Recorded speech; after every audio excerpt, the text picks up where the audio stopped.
आज राजस्थान दौरे पर प्रधानमंत्री नरेंद्र मोदी बीकानेर को देंगे बड़ी सौगात। नोरंगकेसर में होगी पीएम की जनसभा।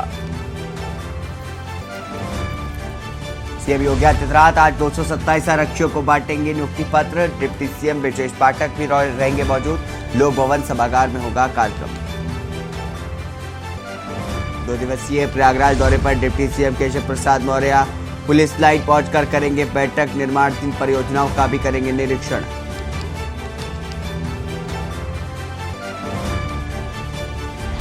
बसपा सुप्रीमो मायावती पहुंची दिल्ली। आगामी चुनाव को लेकर के बनाएगी रणनीति। आज पंजाब हरियाणा की बीएसपी यूनिट के साथ करेंगी बैठक।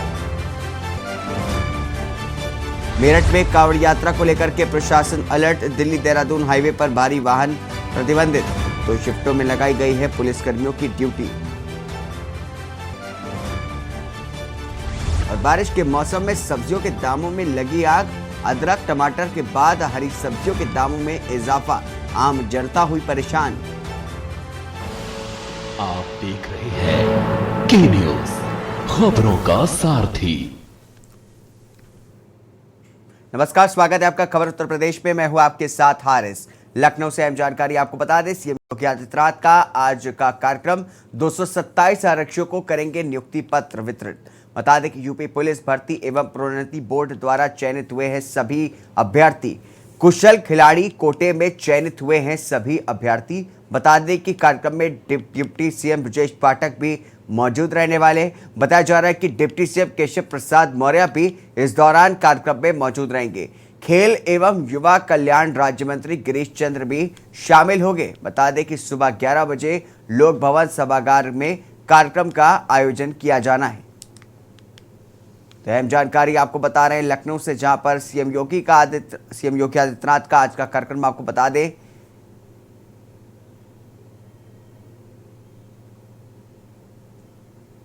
प्रोन्नति बोर्ड द्वारा चयनित हुए सभी अभ्यर्थियों को नियुक्ति पत्र सौंपेंगे डिप्टी सीएम। बताया जा रहा है कि 227 आरक्षियों को नियुक्ति पत्र वितरित करेंगे सीएम योगी। यूपी पुलिस भर्ती एवं प्रोन्नति बोर्ड द्वारा चयनित हुए हैं सभी कुशल खिलाड़ी कोटे से। बता दें कि कार्यक्रम में डिप्टी सीएम ब्रजेश पाठक भी मौजूद रहेंगे। डिप्टी सीएम केशव प्रसाद मौर्य भी मौजूद रहने वाले हैं। 227 आरक्षियों को नियुक्ति पत्र सौंपेंगे CM Yogi Adityanath. UP police भर्ती एवं प्रोन्नति बोर्ड द्वारा चयनित हुए हैं सभी कुशल खिलाड़ी कोटे में चयनित हुए हैं सभी अभ्यर्थी। बताया जा रहा है कि कार्यक्रम में डिप्टी सीएम ब्रजेश पाठक भी मौजूद रहेंगे। डिप्टी सीएम केशव प्रसाद मौर्य भी मौजूद रहेंगे। बता दें कि खेल एवं युवा कल्याण राज्य मंत्री गिरीश चंद्र भी शामिल होंगे इस कार्यक्रम में। सुबह 11 बजे लोक भवन सभागार में कार्यक्रम का आयोजन किया जाना है। बताया जा रहा है कि लखनऊ में आज सीएम योगी आदित्यनाथ का आज का कार्यक्रम है। बता दें कि 227 आरक्षियों को नियुक्ति पत्र सौंपेंगे CM Yogi Adityanath. UP police भर्ती एवं प्रोन्नति बोर्ड द्वारा चयनित हुए सभी अभ्यर्थी। बता दें कि कुशल खिलाड़ी कोटे में चयनित हुए हैं सभी अभ्यर्थी। कार्यक्रम में डिप्टी सीएम ब्रजेश पाठक भी मौजूद रहेंगे। इस दौरान डिप्टी सीएम केशव प्रसाद मौर्य भी इस कार्यक्रम में हिस्सा लेंगे। बता दें कि खेल मंत्री एवं युवा कल्याण राज्य मंत्री गिरीश चंद्र भी शामिल होंगे।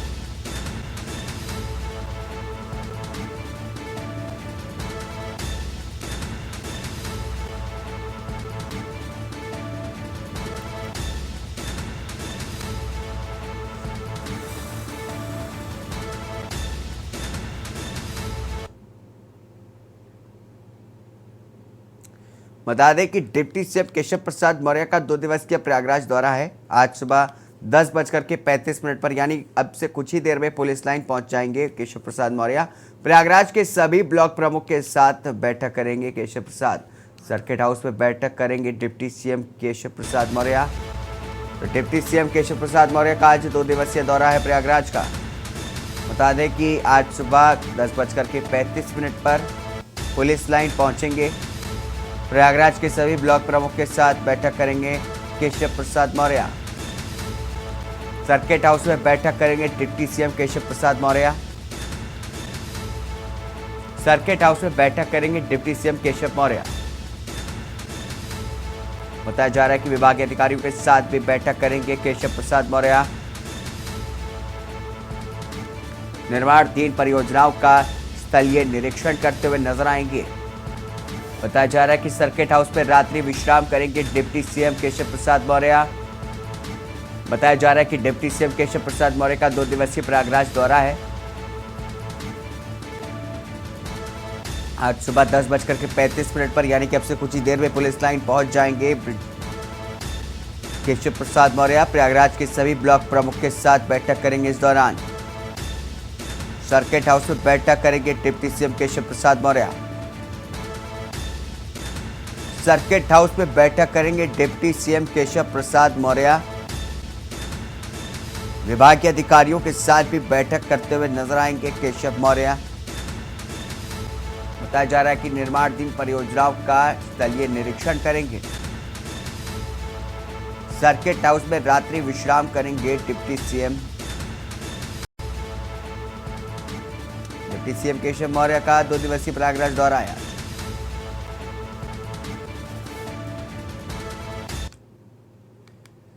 वही बारिश के मौसम में सब्जियों के दामों में आग लगी है। अदरक टमाटर के बाद अब हरी सब्जियों के दामों में इजाफा हो चुका है।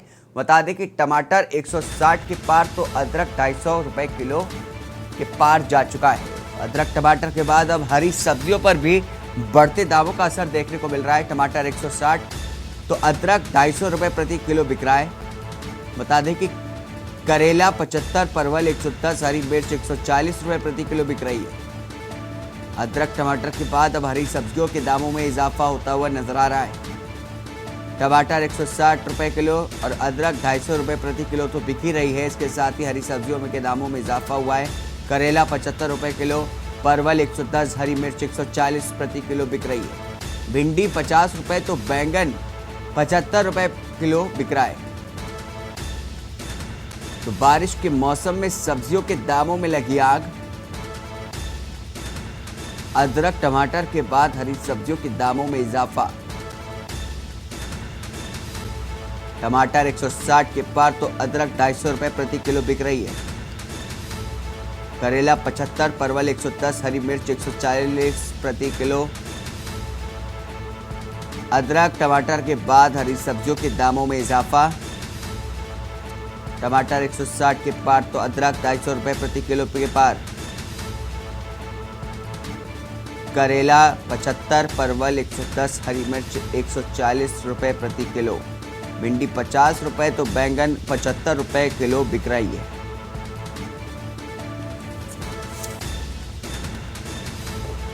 तो बारिश के मौसम के बाद दौरान जो है हरी जो सब्जियां हैं, तमाम सब्जियों के दामों में आग लग गई है।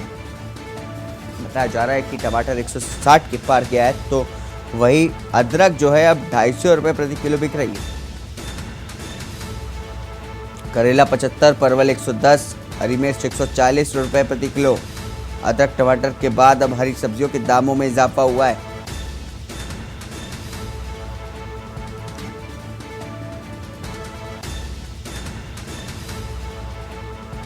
इस खबर पर अधिक जानकारी के लिए हमारे तमाम संवाददाता हमारे साथ जुड़े। मेरठ से राजू शर्मा हमारे साथ जुड़े, गाजियाबाद से जयवीर मावी और बुलंदशहर से अनिल मीणा हमारे साथ जुड़े। उनसे जानेंगे क्या कुछ हालात है।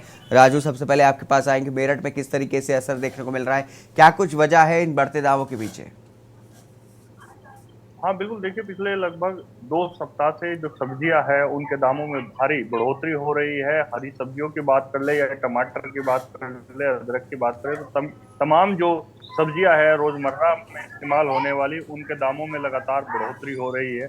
वजह मानी जा रही है कि जो बारिश लगातार पड़ रही है उससे कहीं ना कहीं इस पर सीधा असर पड़ रहा है। और दूसरी वजह एक ये भी है कि जो कालाबाजारी करने वाले आड़ती है वो सब्जियों को स्टॉक कर रहे हैं और जो रेट बढ़ रहे हैं उसके बढ़ने का इंतजार कर रहे हैं, उसके बाद उन्हें मार्केट में ला रहे हैं। तो कहीं ना कहीं ये 2 वजह है। इसके अलावा अब कावड़ यात्रा भी शुरू हो गई है। कावड़ यात्रा शुरू होते ही जो मार्ग है वो प्रतिबंधित हो जाते हैं। तो कहीं ना कहीं जब परिवहन की बात आती है, सामान आवाजाही में, तो उसमें बड़ी समस्या का सामना करना पड़ता है। तो ये भी एक वजह है कि जो सब्जी है उनके रेटों में लगातार इजाफा हो रहा है। फिलहाल मेरठ की अगर बात करें तो मेरठ में जो सड़क है वो बंद कर दी गई है। तो उससे कहीं ना कहीं जो रोजमर्रा की जो सब्जियां सब्जी मंडी पहुंचती थी, उसमें कहीं ना कहीं बड़ी समस्याओं का सामना लोगों को करना पड़ रहा है। तो कहीं ना कहीं इस ये भी एक वजह है सब्जी के दामों में बढ़ने की। जी जयवीर, हारिस। आपसे जानेंगे गाजियाबाद में क्या कुछ हालात है, बढ़ते दामों के पीछे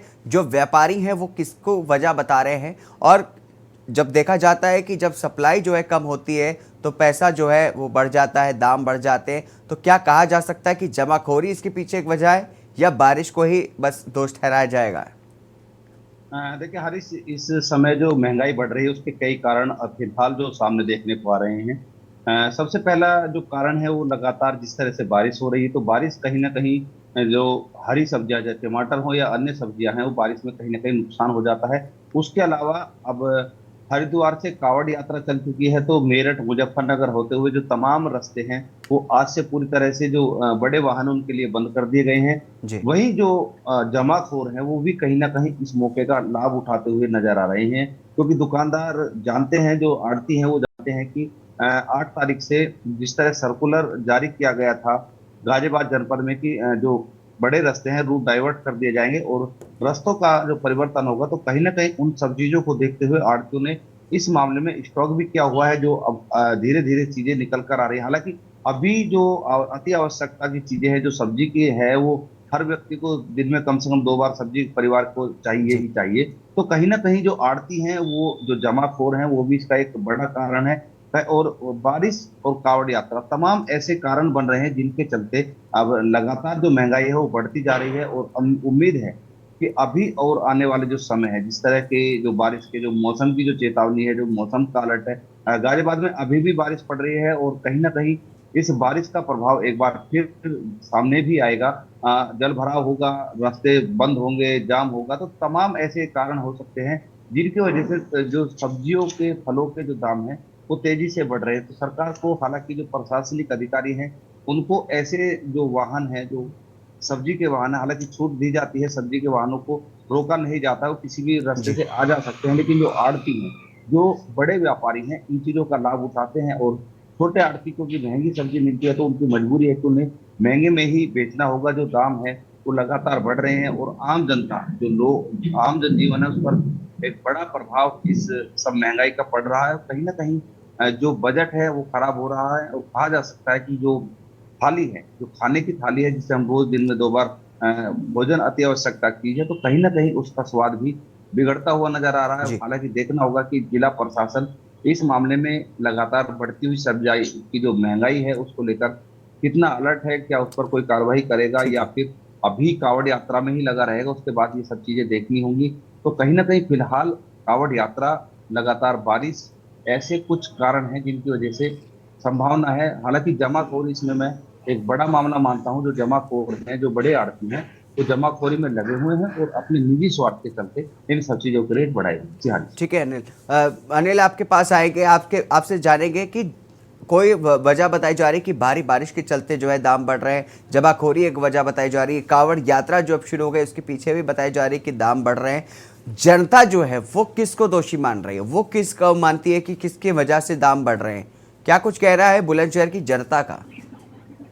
जी देखिए, बिल्कुल हारिस, मैं आपको बताऊं, जनता बुलंदशहर की अगर बात करते हैं तो जनता बुलंदशहर में जिस तरह से जो अचानक सब्जियों ने जो आसमान छुआ है वो कहीं ना कहीं एक चिंता की बात है। और लोगों का जो कहना है, वो जिस तरह से बारिश बरसात का जो बढ़ रही है अचानक, जो जिस तरह से जो मानसूनी बरसात अब शुरू हो चुकी है, बरसात की वजह से लोगों का जो मानना है वो बरसात की वजह से सब्जी महंगा होना बताया जा रहा है। क्योंकि जो गांव देहात में जिस तरह से खेतों में पालिश होती है उसमें जी। पानी अधिक भर गया है, जिसकी वजह से जो सब्जियां, तमाम सब्जियां मर गई हैं। जिस तरह की लौकी है, काफी फल है, टमाटर है या अन्य और सब्जियां हैं, वो तमाम सब्जी जितनी बेल वाली सब्जी है वो सभी मर चुकी हैं। और उसी को लेकर कहीं ना कहीं महंगाई का सामना लोगों को करना पड़ा। देखिए, कहीं ना कहीं बात की जाए बुलंदशहर के जो गरीब तबका लोगों की, तो उनको उनके माथे पे चिंता की लकीरें जरूर देखने को मिली हैं। उनका कहना ये है कि आखिरकार जिस तरह से 300 रुपये मजदूरी करने वाले लोग हैं उनके लिए आखिरकार जिस तरह से सब्जी ने जो आसमान छुआ है, अगर टमाटर की बात करें बुलंदशहर में टमाटर 150 रुपये किलो, अदरक की बात करें तो अदरक 300 रुपये किलो, अगर भिंडी, तोरई और अगर अरबी की बात करें तो ये सब 70 से 80 रुपये किलो। देखिए मेरे साथ यहाँ लोग भी मौजूद हैं और कुछ ऐसे लोग हैं जो मजदूर वर्ग के लोग हैं, हम उनसे बात करते हैं। आइकर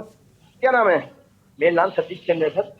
अच्छा, जो सब्जी जिस तरह से अचानक महंगाई की वजह से आसमान जो छुआ है उसको लेकर किस तरह की परेशानी आ रही है आपके सामने? आप बहुत तरह की परेशानी आ रही है। टमाटर 150 रुपये किलो, भिंडी 80 रुपये किलो, करेला 60 रुपये किलो, आलू है 70-80 रुपये किलो और सब्जी खाने को भी नहीं मिल रही है। 300 रुपये की मजदूरी करते हैं, कहाँ तक अपने बच्चों का पालन पोषण करें? पढ़ाना भी है, लिखाना भी है, क्या करें?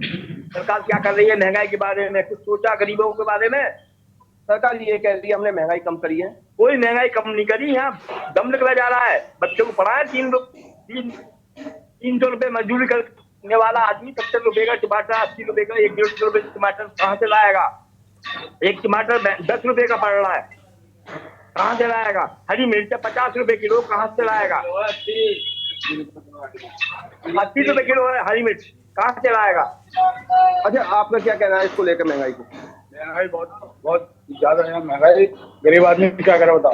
200 रुपये कमाने वाले 200 रुपये सब्जी लेने के, सिलेंडर लेने में 850 रुपये सिलेंडर आ रहा। बहुत महंगाई है और लाइट का बिल भी बहुत, यूपी में लाइट का बिल बहुत है। सरकार ये कह रही है कि हमने सिलेंडर फ्री दिए, महंगाई को हमने कम किया है। कहाँ मैंने सिलेंडर 1150 रुपये में सिलेंडर आ रहा।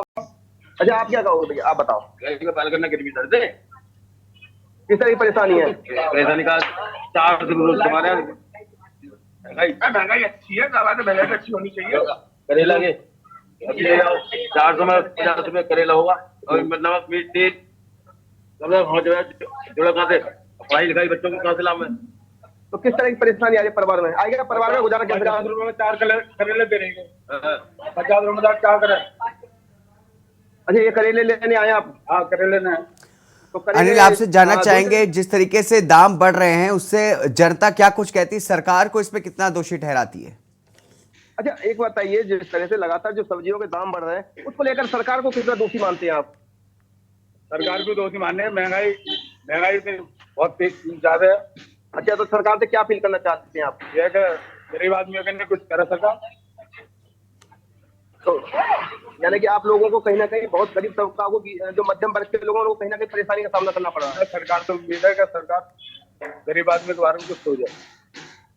देखिए बिल्कुल, देखिए जिस तरीके से हमने देखा कि जो है जनता जो है काफी परेशान नजर आ रही है बढ़ते दामों से और सीधे सीधे तौर पर वो सरकार को इसका दोषी ठहराती हुई नजर आ रही है, जबकि सरकार की तरफ से कहा जा रहा है कि जो है बारिश की वजह से जो है ये दाम बढ़ रहे हैं। तो कोई कहता है कि जमाखोरी और कांवड़ यात्रा से की वजह से जो है इसके दाम और बढ़ रहे हैं। हमारे साथ आरपी सिंह हमारे साथ अयोध्या से संवाददाता जुड़े हैं। आरपी, आपसे जानेंगे जिस तरीके से देखा जा रहा है अलग अलग जिलों में लोगों की अलग अलग राय है।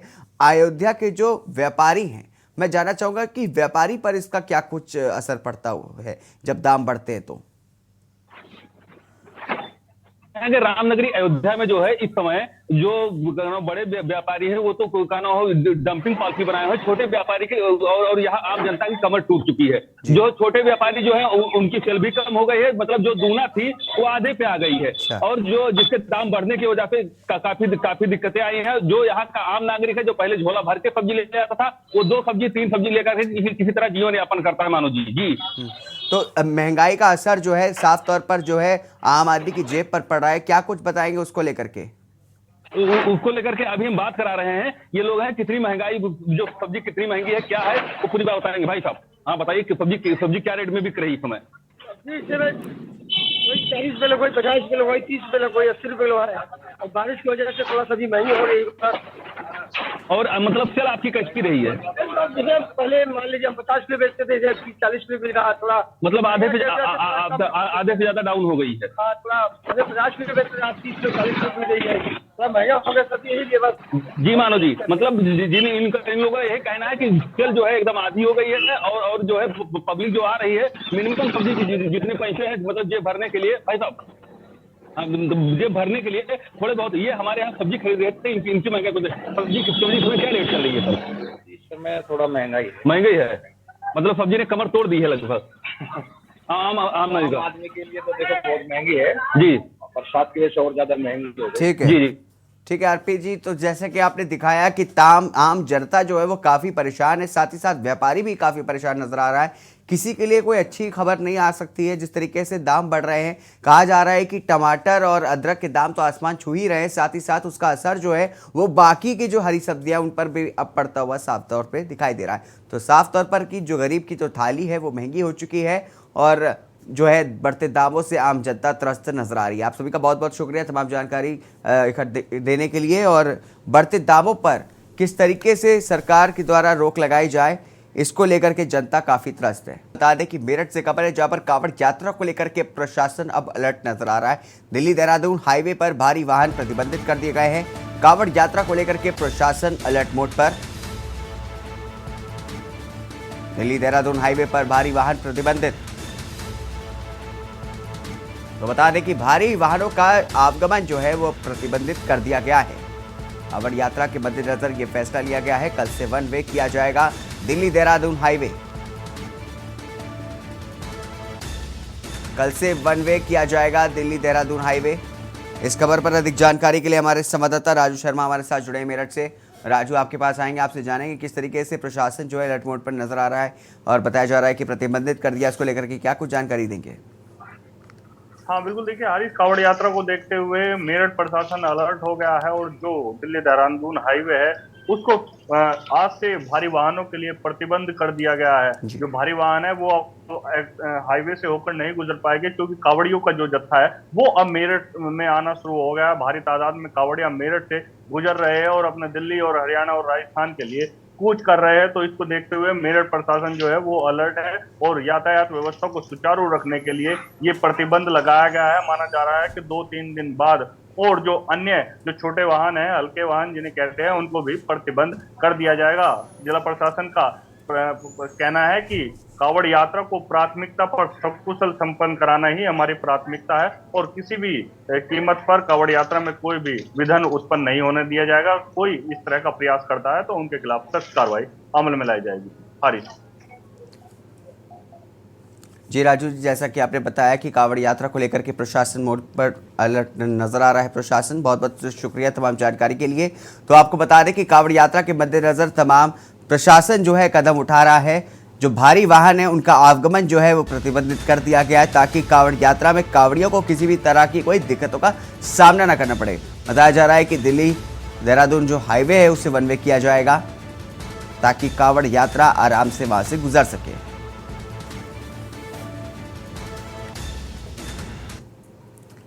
इसी के साथ खबर उत्तर प्रदेश में बस इतना ही। दीजिए इजाजत, नमस्कार।